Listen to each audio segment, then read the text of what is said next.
सकत केहे। अचल मूरत अनुभव प्रकाश अमित जो कहजै। कोट इंद्र इंद्राण साहे साहन गणजै। त्रिभुवन महीप सुर नर असुर। नेत नेत बन तृण कहत। त्वा सर्वनाम कथा कवन। कर्म नाम बरनत सुमत। त्वा सर्वनाम कथा कवन। कर्म नाम बरनत सुमत। और तार विचार मुरार रमो रामा। मन मोहन नाम जपीने। अदृष्ट अगोचर अपरंपर स्वामी। गुर पूरा प्रगट कर दीने। राम पारस चंदन हम काष्ट लोष्ट। हर संग हरि सतसंग भय। हर कंचन चंदन कीने।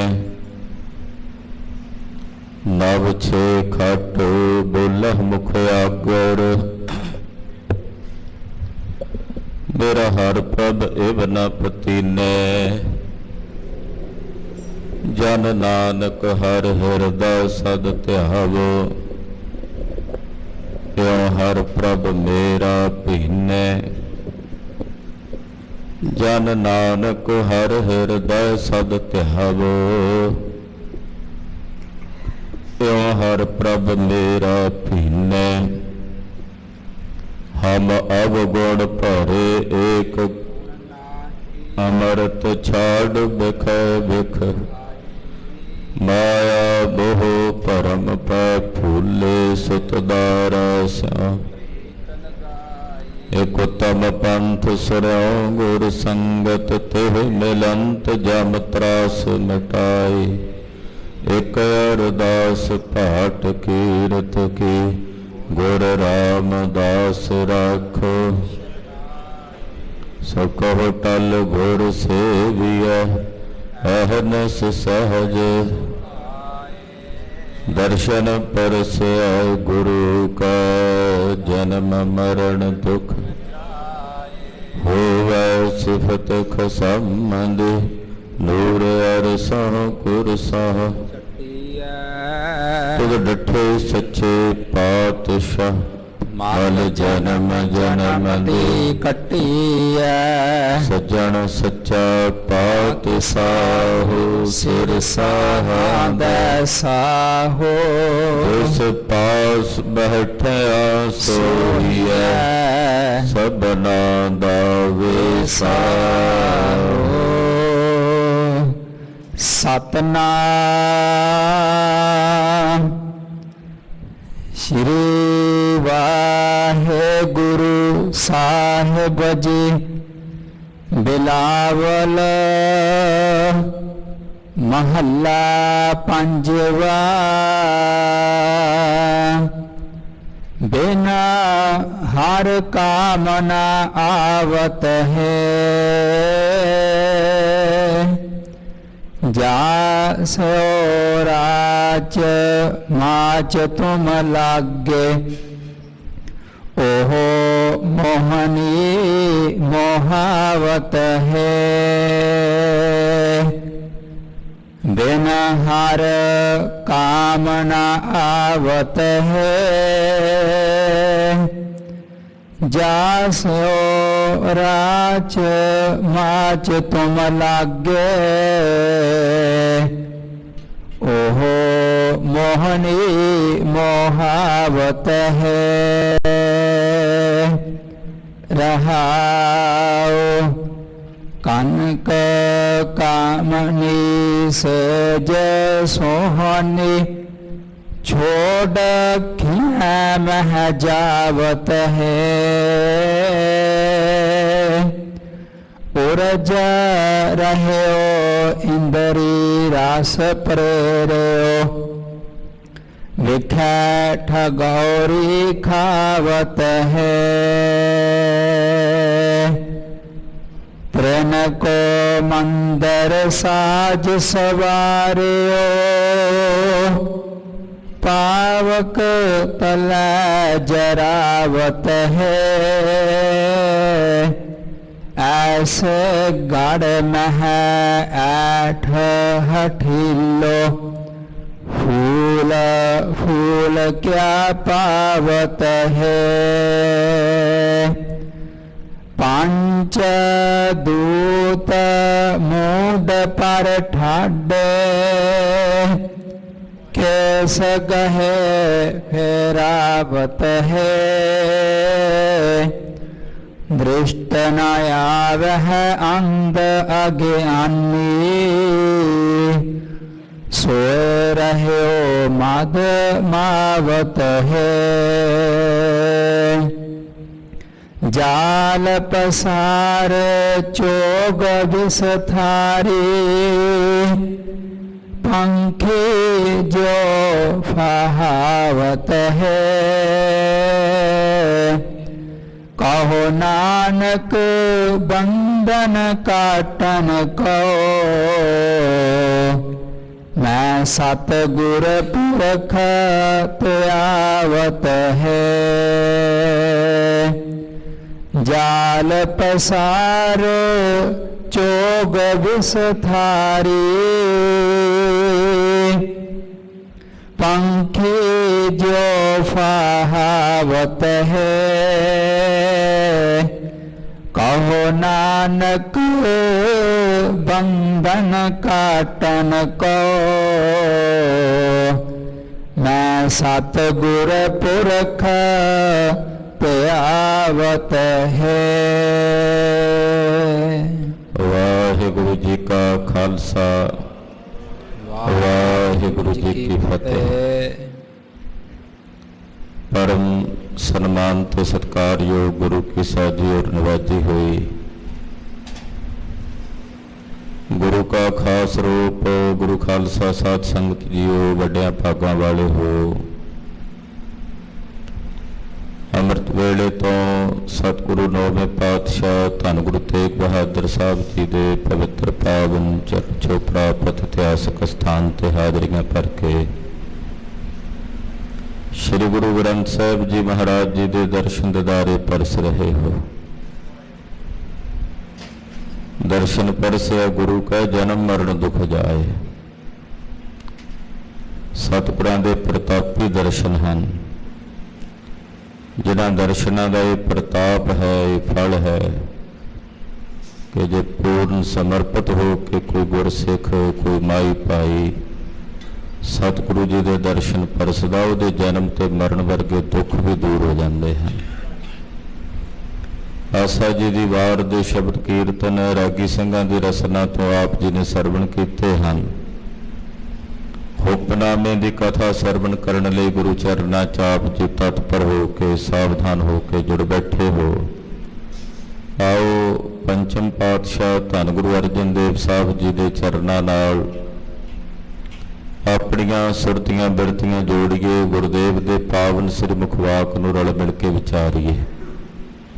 जोड़न वास्ते समूह माई भाई आखो जी सतनाम श्री वाहे गुरु साहिब जी, सतनाम श्री वाहे गुरु साहिब जी।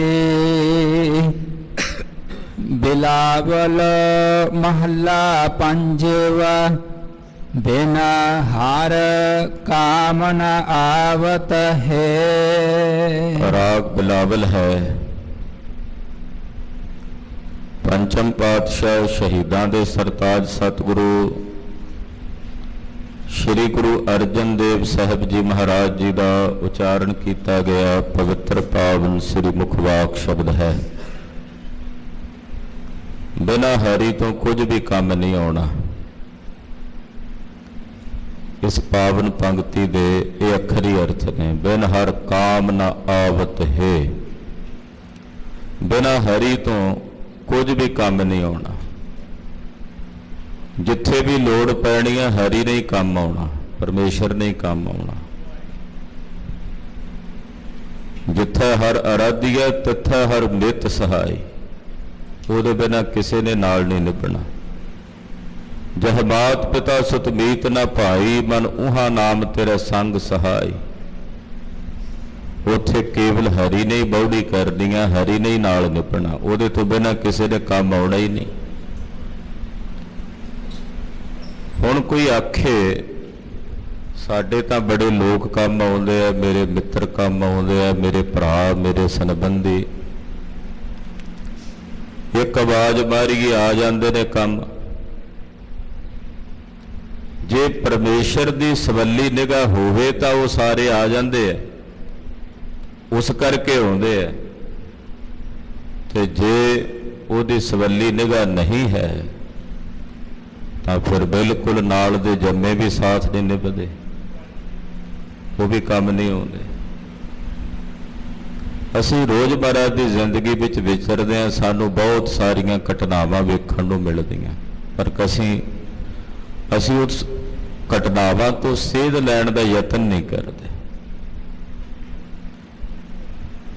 अक्सर जीवन विच वेखिया होवेगा आप जी ने भी कि जिन्हां बंदियां तो कोई उम्मीद नहीं हुंदी भी ये साडा कोई काम करेगा, वो इन्ना वड्डा काम साडा कर निबड़दा, हैरानी हो जाती है। इस बंदे तो उम्मीद भी नहीं सी, दरअसल परमेश्वर की सवली निगाह हो गई तो हो गया। कई बार किसी को बहुत वड्डी उम्मीद हुंदी है, पर वो सारियां उम्मीदां ते पानी फेर दिंदा, कोई काम नहीं होता। यानी कि गल सिरे दी नबेड़े दी यह है कि हरि अकाल पुरख परमेश्वर तो बिना साडे किसी काम नहीं आना। ਉਹਦਾ भजन ही है, ਉਹਦਾ चिंतन ही है जो साडे काम आना। अवर काज तेरा कितै न काम, मिल साध संगत भज केवल नाम। ये पंक्ति सतगुरु जी ने साडे नितनेम नाल जोड़ दित्ती भी गुरसिख रोज पढ़न।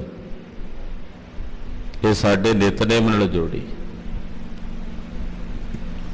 जदों संध्या समय सोदर पढ़े गुरसिख नूं ये याद आ जाए कि सजड़ा होर दुनिया दे जितने भी काम ने वो तेरे किसे काम नहीं आने, केवल तां केवल इक्को काम तेरे काम आना, ते वो है परमेश्वर दा भजन, अकाल पुरख दा चिंतन।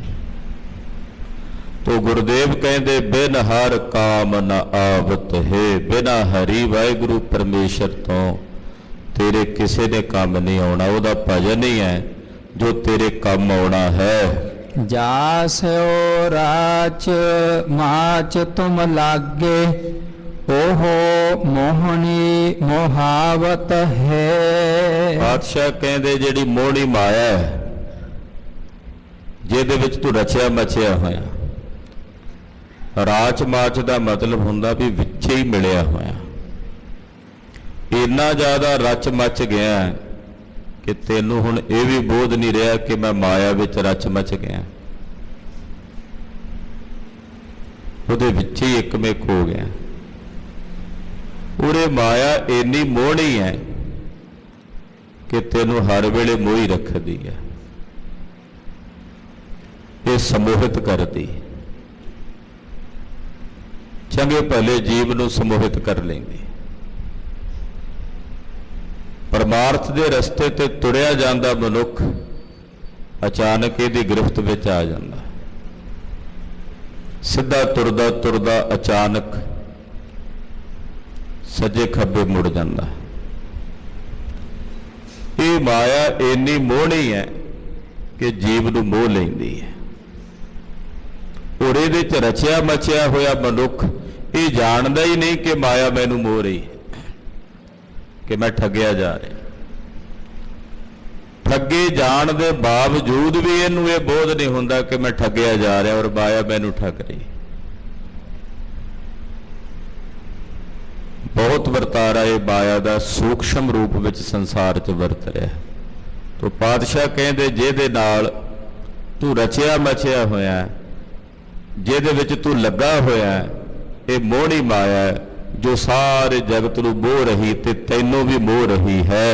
ਰਹਾਉ ਕਨਕ ਕਾਮਨੀ ਸੇਜ ਸੋਹਣੀ ਛੋੜ ਖਿਨੈ ਮਹਿ ਜਾਵਤ ਹੈ। ਮਾਇਆ ਦਾ ਵਿਸਥਾਰ ਤਾਂ ਬਹੁਤ ਹੈ, ਪਰ ਮਹਾਰਾਜ ਕੁਝ ਕੁ ਚੀਜ਼ਾਂ ਗਿਣ ਕੇ ਇੱਥੇ ਦੱਸਦੇ। ਹੈ ਤਾਂ ਸਾਰੀ ਮਾਇਆ ਇਹ ਜਗਤ, ਪਰ ਕੁਝ ਕੁ ਚੀਜ਼ਾਂ ਦੀ ਗਿਣਤੀ ਕਰਕੇ ਇੱਥੇ ਦੱਸਦੇ ਨੇ। ਕਨਕ, ਕਨਕ ਨਾਮ ਹੁੰਦਾ ਸੋਨੇ ਦਾ, ਸੋਨਾ ਚਾਂਦੀ ਆਭੂਸ਼ਣ ਗਹਿਣੇ ਸੰਪਦਾ ਵਿਭੂਤੀ। ਕਾਮਨੀ, ਕਾਮਨੀ ਕਹਿੰਦੇ ਆ ਘਰ ਵਾਲੀ ਨੂੰ। ਸੇਜ ਸੋਹਣੀ, ਸੋਹਣੀਆਂ ਸੇਜਾਂ।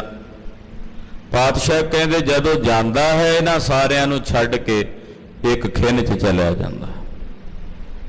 ਛੋੜ ਖਿਨੈ ਮਹਿ ਜਾਵਤ ਹੈ। ਪ੍ਰਾਣ ਨਿਕਲਦਿਆਂ, ਸਰੀਰ 'ਚੋਂ ਚੇਤਨਾ ਨਿਕਲਦਿਆਂ ਕਿੰਨਾ ਕੁ ਸਮਾਂ ਲੱਗਦਾ? ਇੱਕ ਖਿੰਨ ਮਾਤਰ ਦਾ। ਜਦੋਂ ਇੱਕ ਖਿੰਨ ਮਾਤਰ ਵਿੱਚ ਇਹਦੇ ਸਰੀਰ 'ਚੋਂ ਸਵਾਸ ਨਿਕਲਦੇ ਨੇ ਤਾਂ ਪਾਤਸ਼ਾਹ ਕਹਿੰਦੇ ਜੋ ਕੁਝ ਵੀ ਸੀ ਸਭ ਕੁਝ ਇੱਕ ਅੱਖ ਦੇ ਫੋੜ 'ਚ ਛੱਡ ਕੇ ਚਲਾ ਜਾਂਦਾ।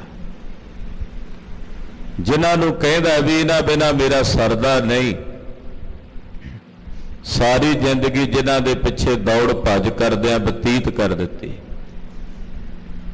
ਪਸ਼ੂਆਂ ਵਾਂਗੂ ਜਾਨਵਰਾਂ ਵਾਂਗੂ ਜੀਵਿਆ, ਅਖੀਰ ਨੂੰ ਜਦੋਂ ਛੱਡ ਕੇ ਗਿਆ ਤੇ ਇੱਕ ਖਿੰਨ ਵਿੱਚ ਹੀ ਛੱਡ ਕੇ ਚਲਾ ਗਿਆ, ਮਾਨੋ ਜਿਵੇਂ ਇਹਦਾ ਕੁਝ ਹੈ ਹੀ ਨਹੀਂ ਸੀ। ਸਾਰੀ ਜ਼ਿੰਦਗੀ ਮਰ ਗਿਆ ਮਕਾਨ ਬਣਾਉਂਦਾ ਬਣਾਉਂਦਾ ਕਿ ਇਹਦੇ ਵਿੱਚ ਨਿਵਾਸ ਕਰਕੇ ਮੈਂ ਸੁਖ ਮਾਣਨੇ ਨੇ। ਇੱਕ ਅੱਖ ਦੇ ਫੋਰ ਦੇ ਵਿੱਚ ਸਭ ਕੁਝ ਛੱਡ ਕੇ ਤੁਰਦਾ ਬਣਦਾ ਹੈ। ਐਸਾ ਇਹ ਵਰਤਾਰਾ ਹੈ। ਪਾਤਸ਼ਾਹ ਕਹਿੰਦੇ ਕਨਕ ਕਾਮਨੀ ਸੇਜ ਸੋਹਣੀ ਛੋੜ ਖਿਨੈ ਮਹਿ ਜਾਵਤ ਹੈ।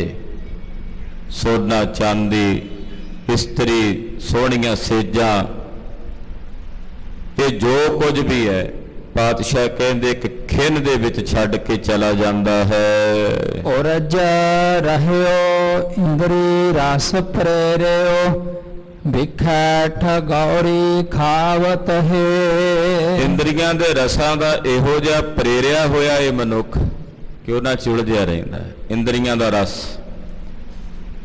ਅੱਖਾਂ ਨੂੰ ਵੇਖਣ ਦਾ ਰਸ ਹੈ, ਕੰਨਾਂ ਨੂੰ ਸੁਣਨ ਦਾ ਰਸ ਹੈ, ਜ਼ੁਬਾਨ ਨੂੰ ਚੱਖਣ ਦਾ ਰਸ ਹੈ, ਚਮੜੀ ਨੂੰ ਸਪਰਸ਼ ਦਾ ਰਸ ਹੈ, ਨਾਸਕਾਂ ਨੂੰ ਸੁਗੰਧੀ ਦਾ ਰਸ ਹੈ। ਇਹ ਇੰਦਰੀਆਂ ਦੇ ਰਸ ਨੇ।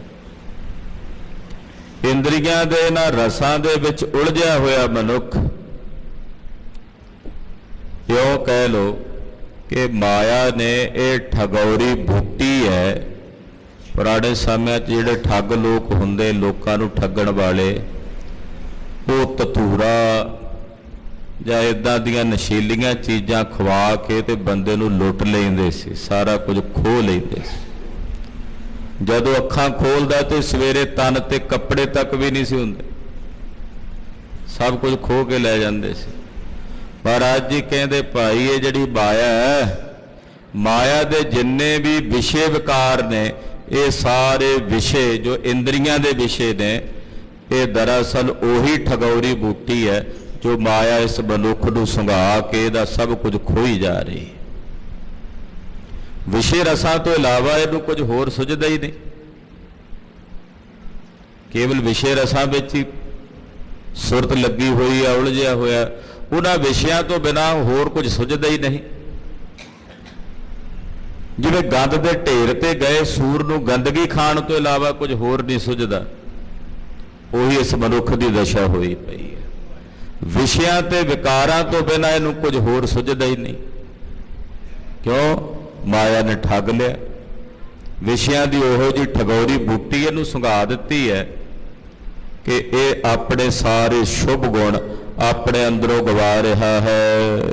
ਤ੍ਰੇਨ ਕੋ ਮੰਦਰ ਸਾਜ ਸਵਾਰਿਓ ਪਾਵਕ ਤਲੈ ਜਰਾਵਤ ਹੈ। ਬਾਦਸ਼ਾਹ ਕਹਿੰਦੇ ਕਿ ਘਾਹ ਦਾ ਇੱਕ ਸੋਹਣਾ ਜਿਹਾ ਮੰਦਰ ਮਕਾਨ ਬਣਾਇਆ,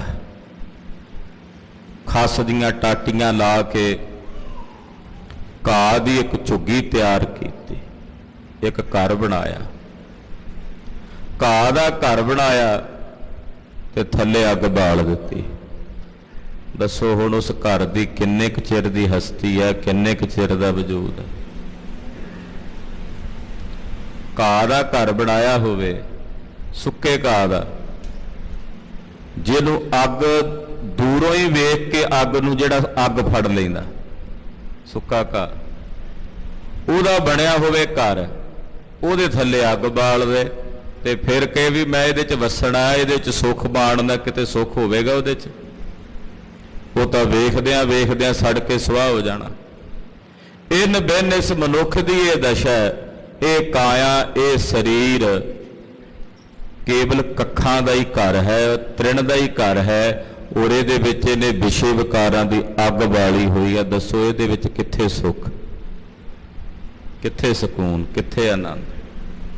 ਘਾਹ ਦੇ ਘਰ ਵਿੱਚ ਵਿਸ਼ੇ ਵਿਕਾਰਾਂ ਦੀ ਅੱਗ ਬਾਲੀ ਹੋਈ ਹੈ ਤੇ ਉਹ ਇਹਨੂੰ ਅੰਦਰੋਂ ਅੰਦਰ ਖਤਮ ਕਰਦੇ ਜਾ ਰਹੇ ਨੇ, ਸਾੜਦੇ ਜਾ ਰਹੇ ਨੇ, ਸੁਆਹ ਕਰਦੇ ਜਾ ਰਹੇ ਨੇ। ਐਸ ਗੜ ਮਹਿ ਐਠ ਹਠੀਲੋ, ਫੂਲ ਫੂਲ ਕਿਆ ਪਾਵਤ ਹੈ। ਪਾਤਸ਼ਾਹ ਕਹਿੰਦੇ ਵੀ ਇਹੋ ਜਿਹਾ ਘਰ ਜਿਹੜਾ ਘਾਹ ਦਾ ਬਣਿਆ ਹੋਇਆ, ਉਹਨੂੰ ਇੱਕ ਕਿਲਾ ਸਮਝ ਕੇ ਉਹਦੇ 'ਚ ਬੜਾ ਐਠ ਹਠੀਲੋ, ਬੜਾ ਹੰਕਾਰ ਕਰਦਾ, ਹਠੀਆ ਬਣ ਕੇ। ਪਾਤਸ਼ਾਹ ਕਹਿੰਦੇ ਦੱਸੋ ਭਾਈ, ਇਹੋ ਜਿਹੇ ਘਰ ਵਿੱਚ ਜਿਹਦੇ ਥੱਲੇ ਅੱਗ ਬਾਲੀ ਬੈਠਾ, ਘਾਹ ਦੇ ਘਰ ਵਿੱਚ, ਉਹਦਾ ਕੀ ਹੰਕਾਰ ਕਰ ਕਰਕੇ ਕੀ ਪ੍ਰਾਪਤ ਕਰਦਾ? ਇਹੋ ਜਿਹੀ ਕਾਇਆ ਦਾ ਕੀ ਹੰਕਾਰ ਕਰਦਾ? ਫੂਲ ਫੂਲ ਕਿਆ ਪਾਵਤ ਹੈ, ਇਹਦੇ 'ਚ ਹੱਸ ਹੱਸ ਕੇ ਕੀ ਪ੍ਰਾਪਤ ਕਰ ਰਿਹਾ? ਘਾਹ ਦਾ ਮੰਦਰ, ਅੱਗ ਬਲੀ ਹੋਈ ਥੱਲੇ, ਪਤਾ ਨਹੀਂ ਕਿਹੜੇ ਵੇਲੇ ਸੜ ਕੇ ਸੁਆਹ ਹੋ ਜਾਏ, ਉਹਦਾ ਕੀ ਹੰਕਾਰ? ਪਤਾ ਨਹੀਂ ਇਹ ਕਾਇਆ ਕਿਸ ਵੇਲੇ ਢਹਿ ਕੇ ਮਿੱਟੀ ਦੀ ਢੇਰੀ ਹੋ ਜਾਏ, ਇਹਦਾ ਕਾਹਦਾ ਹੰਕਾਰ, ਕਾਹਦੀ ਹੋਊਗਾ? ਇਹਦਾ ਤਾਂ ਕੋਈ ਹੰਕਾਰ ਨਹੀਂ ਕੀਤਾ ਜਾ ਸਕਦਾ। ਜਿਹਦਾ ਪਤਾ ਹੀ ਨਹੀਂ, ਇੱਕ ਦਮੀ ਆਦਮੀ ਦਾ ਇੱਕ ਸਾਹ ਆਇਆ, ਦੂਜੇ ਦੀ ਪਤਾ ਉਮੀਦ ਨਹੀਂ ਆਵੇ ਕਿ ਨਾ ਆਵੇ, ਉਸ ਕਾਇਆ ਦਾ ਹੰਕਾਰ ਕਾਹਦਾ ਹੰਕਾਰ?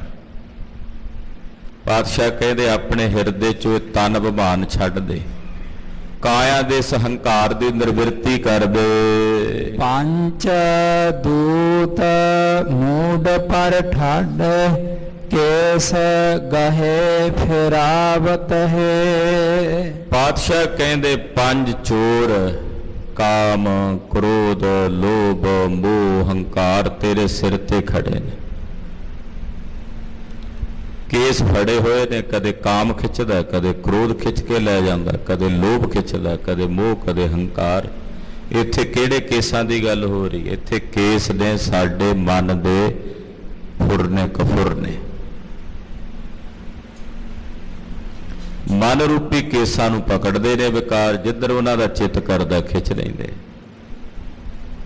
ਮਨ ਰੂਪੀ ਕੇਸਾਂ ਤੋਂ ਧੋਈ ਫਿਰਦੇ ਨੇ, ਜੀਵ ਨੂੰ ਖਿੱਚੀ ਫਿਰਦੇ ਨੇ। ਕਦੇ ਕਾਮ ਖਿੱਚ ਲੈਂਦਾ, ਕਦੇ ਕ੍ਰੋਧ, ਕਦੇ ਲੋਭ, ਕਦੇ ਮੋਹ, ਕਦੇ ਹੰਕਾਰ। ਇਹ ਪੰਜ ਹਰ ਵੇਲੇ ਸਾਡੇ ਸਿਰ ਤੇ ਨੇ। ਕਿਹੜਾ ਸਿਰ? ਸਾਡਾ ਮਨ ਰੂਪੀ ਸਿਰ।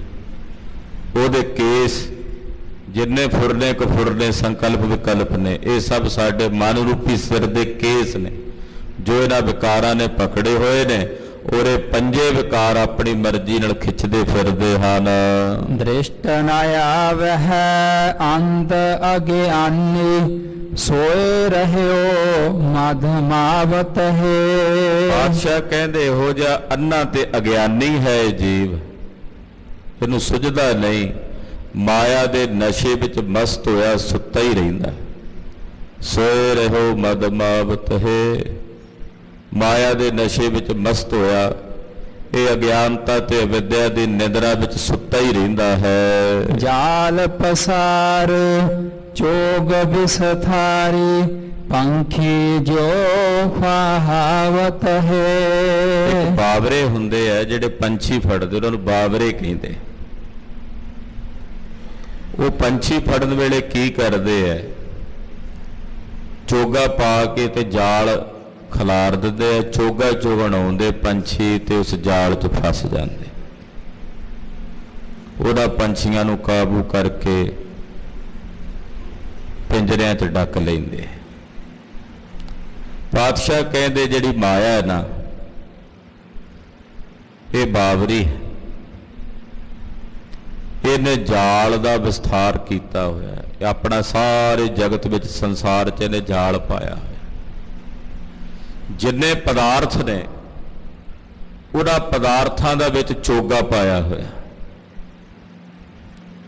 ਜੀਵ ਰੂਪੀ ਪੰਛੀ ਪਦਾਰਥਾਂ ਰੂਪੀ ਚੋਗੇ ਨੂੰ ਚੁਗਣ ਆਉਂਦਾ, ਉਸੇ ਜਾਲ 'ਚ ਫਸ ਕੇ ਸਾਰੀ ਜ਼ਿੰਦਗੀ ਬਸਰ ਕਰ ਦਿੰਦਾ। ਇਹੋ ਜਿਹਾ ਫਸਦਾ ਕਿ ਪਰਾਬ੍ਰਹਮ ਪਰਮੇਸ਼ਰ ਦੀ ਆਕਾਸ਼ ਰੂਪੀ ਉਡਾਰੀ ਨੂੰ ਕਦੇ ਫਿਰ ਮਾਣ ਹੀ ਨਹੀਂ ਸਕਦਾ। ਉਸ ਜਾਲ 'ਚ ਹੀ ਫਸਿਆ। ਹੁਣ ਤਾਂ ਕੋਈ ਗੁਰੂ ਕਿਰਪਾ ਦਾ ਪਾਤਰ ਹੋਵੇ ਤੇ ਉਸ ਜਾਲ 'ਚੋਂ ਨਿਕਲੇ,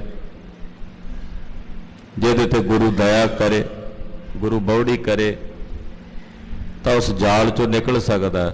ਨਹੀਂ ਤਾਂ ਕਹਿੰਦੇ ਇਹ ਜੀਵ ਪੰਛੀਆਂ ਵਾਂਗੂ ਉਸ ਮਾਇਆ ਦੇ ਜਾਲ ਵਿੱਚ ਫਸਦੇ ਜਾ ਰਹੇ ਹਨ।